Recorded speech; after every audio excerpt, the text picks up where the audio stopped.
Hello everyone, hello and welcome back to our channel. आज की video में हम अपने लास्ट वाली वीडियो का कंटिन्यूएशन करने वाले हैं। लास्ट वीडियो में हमने ड्यूअल नेचर एंड रेडिएशन वाले चैप्टर के एमसीक्यू 1 टाइप ऑफ क्वेश्चंस किए थे। आज हम ड्यूअल नेचर वाले चैप्टर के एमसीक्यू 2 टाइप ऑफ क्वेश्चंस करने वाले हैं from NCERT exemplar. I hope आपने हमारी लास्ट वीडियो देखी है।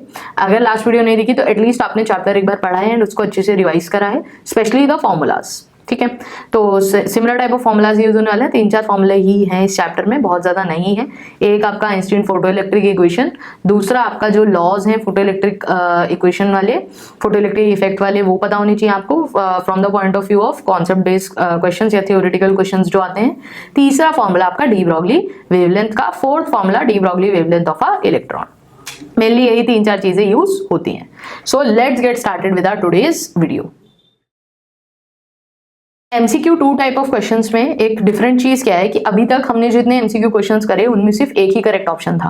अब यहाँ पर मल्टीपल करेक्ट ऑप्शंस है, मतलब MCQ के अंदर जो 4 ऑप्शन है, जरूरी नहीं कि 4 में से एक ही ऑप्शन सही हो, एक से ज्यादा ऑप्शंस करेक्ट होंगे। हमें अब चूज करना है कि कौन कौन से ऑप्शंस करेक्ट हैं। ठीक है, तो स्टार्ट करते हैं। सिर्फ 5 ही क्वेश्चन है, तो शॉर्ट वीडियो रहने वाली है। 9th क्वेश्चन क्या बोल रहा है, relativistic corrections become necessary when, जब आपको बोल रहे हैं कि जब हाफ mv² कंपेरेबल हो जाए mc² के। m क्या है, मास ऑफ द पार्टिकल।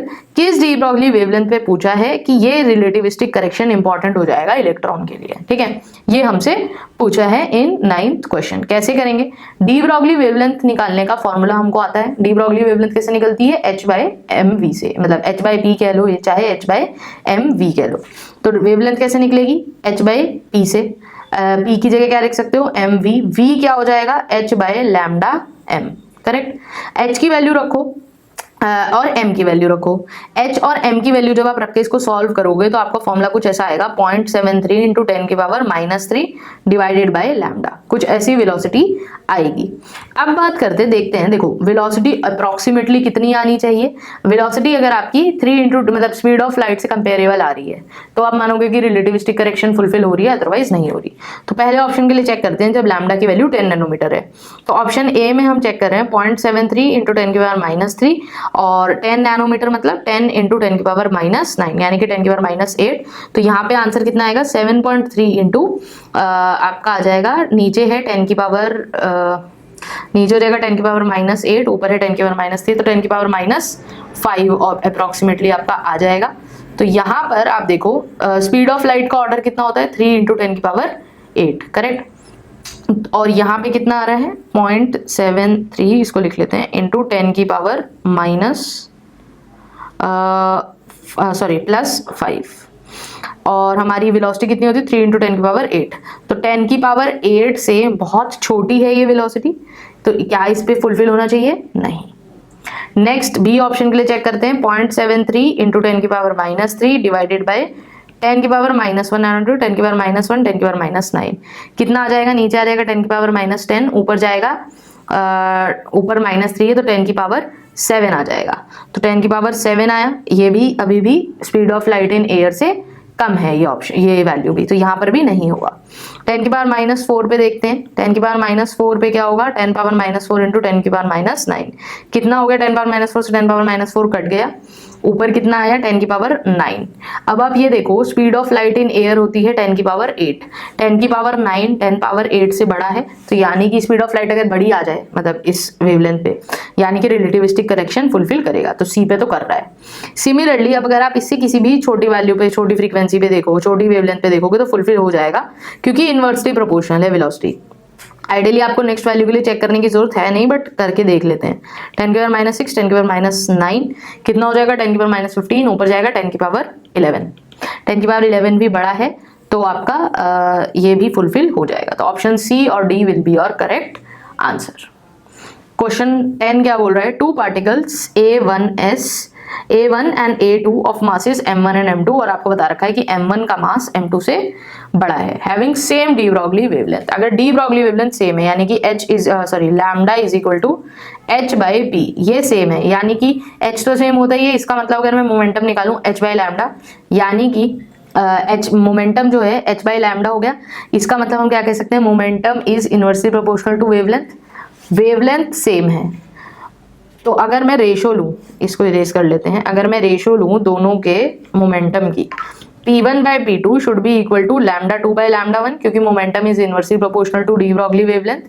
अब क्योंकि लैम्डा 1 और लैम्डा 2 इक्वल है, सेम डी ब्रॉगली वेवलेंथ है, this means P1 should be equal to P2।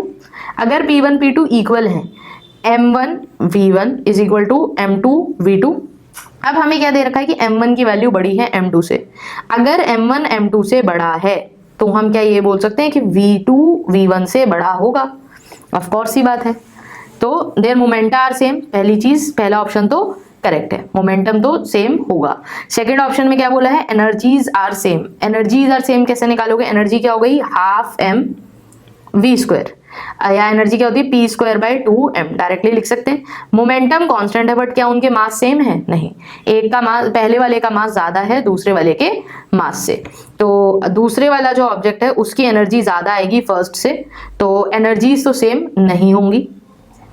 Third option क्या बोल रहा है, energy of A1 is less than that of energy of A2। Of course ही बात है, एनर्जी ऑफ E1 मतलब E1 छोटा आ रहा है E2 से, तो ऑप्शन सी फुलफिल कर रहा है। तो करेक्ट ऑप्शन कौन से होंगे, ए और सी। डी में इसका उल्टा बोल रहे हैं जो कि इनकरेक्ट है। 11th क्वेश्चन में क्या बोला है, de Broglie wavelength of a photon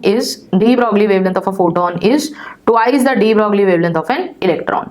speed of electron बता रखी है आपको कितनी है, c डिवाइडेड बाय 100। आपसे फिर ऑप्शंस चूज करना है आपको एनर्जी का रेशो और मोमेंटम बाय mc का रेशो, ये आपसे पूछा है। मतलब ये हो गई आपकी एक तरीके से एनर्जीज का रेशो। पहले एनर्जी वाला चीज चेक करते हैं। देखो, अगर आपको मोमेंटम फोटोन की वेवलेंथ लिखनी है तो फोटोन की वेवलेंथ और इलेक्ट्रॉन की वेवलेंथ में फॉर्मूला डाल लेते हैं। इलेक्ट्रॉन की वेवलेंथ जब निकालनी है लैम्डा ई, लैम्डा ई कैसे निकालोगे, ये चीज क्लियर करते हैं, यहाँ पे लिखते हैं। आप इलेक्ट्रॉन की वेवलेंथ कैसे निकालोगे, h by M E V E. Velocity of electron कितनी गिवन है, c बाय 100 पुट कर देते हैं। सिंप्लीफाई करेंगे तो इलेक्ट्रॉन की वेवलेंथ कितनी आई, 100 h by mass of electron into c, यही आ रही है। काइनेटिक एनर्जी अगर निकालेंगे तो काइनेटिक एनर्जी क्या होती है, हाफ एम वी स्क्वायर, ऊपर नीचे मतलब P square by 2m। P square by 2m से अगर करते हैं तो काइनेटिक एनर्जी कितनी आ जाएगी, m square V square by 2m, और m इंटू वी कितना आ जाएगा, M E V E root 2 M E energy of electron. Same काम अब हमें फोटोन के लिए करना है। फोटोन के लिए जब आप निकालोगे तो फोटोन के लिए एनर्जी कितनी आ जाएगी, सॉरी जब वेवलेंथ निकाल लो पहले, यहीं पे वेवलेंथ कितनी आ जाएगी इलेक्ट्रॉन की, h by M E V की जगह ये चीज सब्स्टिट्यूट कर दो, तो h by 2 h by root 2 MEE। ठीक है, यहां तक आई होप कोई प्रॉब्लम नहीं होगी। एनर्जी यहां से आप अब निकाल सकते हो। एनर्जी कितनी आ गई इलेक्ट्रॉन की, h square by 2 ME lambda E square. Lambda के टर्म्स में क्यों लाना चाह रहे हैं एनर्जी को, क्योंकि लैम्डा का रिलेशनशिप हमें गिवन है कि प्रोटॉन की wavelength is twice of wavelength of electron. ठीक है, ये आ गई आपकी इलेक्ट्रॉन की एनर्जी। सेम प्रोसेस रिपीट करना है हमें फोटोन के लिए। फोटोन के लिए जब हम रिपीट करेंगे, फोटोन की वेवलेंथ ट्वाइस है इलेक्ट्रॉन से, फोटोन की जो एनर्जी है कितनी हो जाएगी, hc by lambda p, hc by 2 lambda e बोल सकते हैं उसको। तो एनर्जीज का रेशो जब हम लेंगे बाय e कितना आ जाएगा, hc by 2 lambda e into 2 me lambda E square by H square. एक एच से एक एच कैंसिल हुआ। जब आप इसको सिंप्लीफाई करोगे तो एक एच से एक एच उड़ाओ, 2 से 2 गया, लैम्डा ई से एक लैम्डा ई गया, क्या बचा कुल मिलाकर हमारे पास, lambda e m e c by h. अगर हम इसको इसकी जगह लैम्डा ई अगर अब हम सब्स्टिट्यूट कर दें फिर से, m e c by h into 100h lambda e यहाँ से सब्स्टिट्यूट कर रहे हैं, 100h by M e into c. M e into c से m e into c cut गया, एच से एच कट गया। प्रोटॉन की एनर्जी इज टू इलेक्ट्रॉन की एनर्जी का रेशियो कितना आया, 100। ठीक है, 100 आ गया। तो अगर आप इसका रेसिप्रोकल लोगे यानी कि ई बाय ई पी अगर करोगे तो कितना आ जाएगा, 1/100 यानी कि 10⁻²। Option B is the correct answer. दूसरी रिलेशनशिप अभी और बची है मोमेंटम वाली रेशो की। अब हमें पता है प्रोटॉन का जो मोमेंटम है वो कितना होगा, MeVe।